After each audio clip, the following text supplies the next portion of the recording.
taste of their hard work. Cauliflower, zucchini, cucumber, tomatoes, and the list goes on. It all sounds really tasty, doesn't it?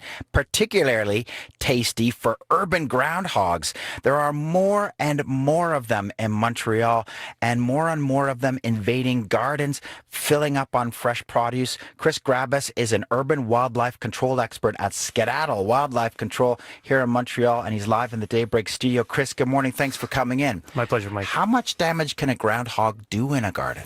Can do quite a lot in terms of how big the garden is and the area in which the garden covers. If a certain neighborhood has multiple gardens, the groundhog will, in fact, make a den site somewhere in the whereabouts of a shed or whatnot that is between those gardens, so that he has a buffet everywhere in terms of being able to suffice. And it's a buffet, really. The groundhog is just feasting. Yes, he is indeed, or she. Or she. Yes. They're vegetarians? Yes, they are. How often do you get calls about groundhogs this year? So your company, by the way, works in a bunch of different cities in Eastern Canada. So what's going on with groundhogs in Montreal? So Montreal tends to be, for some reason, has the biggest population of groundhogs, or we get the biggest amount of calls compared to the rest of the branches of our company.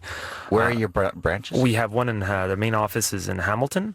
We have a branch in Ottawa, Montreal, and Halifax. And Montreal's the king of the groundhog calls. Oh, yes.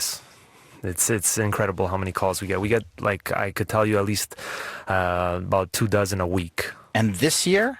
This year tends to be, for some reason, the most. The different ways that people can protect themselves or get groundhogs out. I mean, there are a whole bunch of different theories anyway. Walk us through what you do when you get called in. So typically when we get a call, customer has a groundhog living under a shed, under a deck, an addition that has no foundation, or the front step. In this case, where we can intervene and we can actually protect that area from them establishing a den site underneath. So what we would do is dig out a trench all around that area and install screen underground, which would prevent them from being able to come in. And we make sure that they're able to get out before we're going to completely close it all off. How far underground do they tunnel? They can tunnel pretty far. Typically, they can say sometimes they can reach, I've read this, that they can reach up to 14 feet. What? Yes. That's insane. But they won't directly go 14 feet down in a straight line, right? No, but they obviously in places. With a gradient.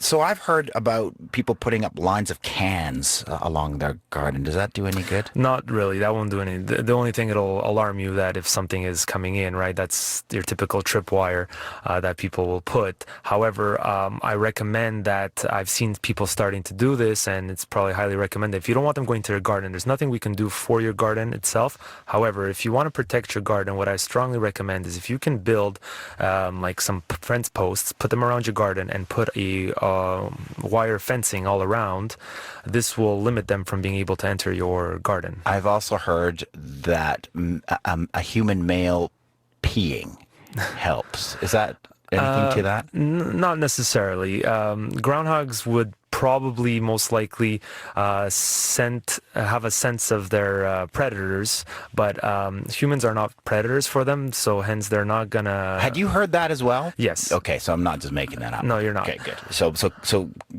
keep it zipped up. Yeah, guys. basically, it's not going to help the garden. People tend to use a lot, believe it or not, fox urine or coyote urine, okay, which in rural settings would probably be their predators. But the problem is urban groundhogs don't know who their predators are.